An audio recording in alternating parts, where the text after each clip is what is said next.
FA honours के सालाना paper ख़त्म हुए तो मैं हायर एजुकेशन के लिए फ्रांस जाने का सोचने लगा।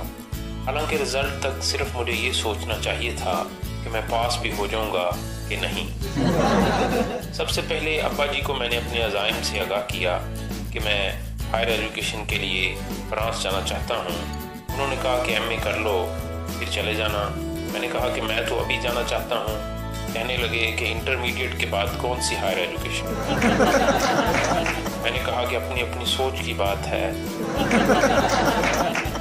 उन्होंने मुझे ऐसे देखा जैसे कह रहे हों कि पहले मैं तुम्हारी सोचें ना दुरुस्त कर दूं। इस सूरत हाल को मद्देनजर रखते हुए मैंने कहा कि आप हायर को निकाल दें लेकिन एजुकेशन के लिए तो जाने दें। कहने लगे रिजल्ट आने दो फिर देखते हैं। दिल ने कहा फिर क्या देखना फ्रांस, आपने पाकिस्तान नहीं देखने देना। एक सुबह मैं उठा तो घर में अमेरिका की बातें कानों में पड़ी। अम्मी जान कहने लगी कि तुम्हारे चचा और उनकी फैमिली अमेरिका से आ रहे हैं, उनको तुमने लेकर घूमना फिरना है। अब्बा जी कहने लगे गाड़ी किराए पे लेनी है और तुमने चलानी है।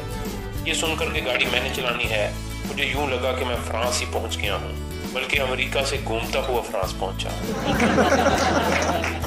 गाड़ी चलानी तकरीबन मुझे अब आ गई थी, बस पीछे करनी और घर के गैराज में खड़ी करनी नहीं आती। सीधी सीधी मैं बहुत अच्छी चला लेता था। एक रेंटे कार वाला कुछ जानने वाला महसूस होता था। उसने छोटी सी गाड़ी दे दी कि गैस कम खाएगी। मेरे लिए छोटी कार ज्यादा कारआमद थी। अंकल अपनी फैमिली के साथ रात को पहुंचे। रात तक मैंने भी उस गाड़ी पे अच्छे खासे हाथ साफ कर लिए। अंकल गाड़ी को देखकर कहने लगे इससे छोटी गाड़ी नहीं मिली। मैंने कहा अंकल इससे छोटी गाड़ी पाकिस्तान में अभी आई नहीं। हैरानगी से मुझे देखा और कहने लगे यानी अगर होती तो तुमने ले आनी थी। मैंने कहा अंकल ये गाड़ी कम खर्च वाला नशी है। हंसकर कहने लगे चलो सुबह देखते हैं ये गाड़ी क्या करती है हमारे साथ। यकीनन उनका मतलब यही था कि तुम हमारे साथ क्या करते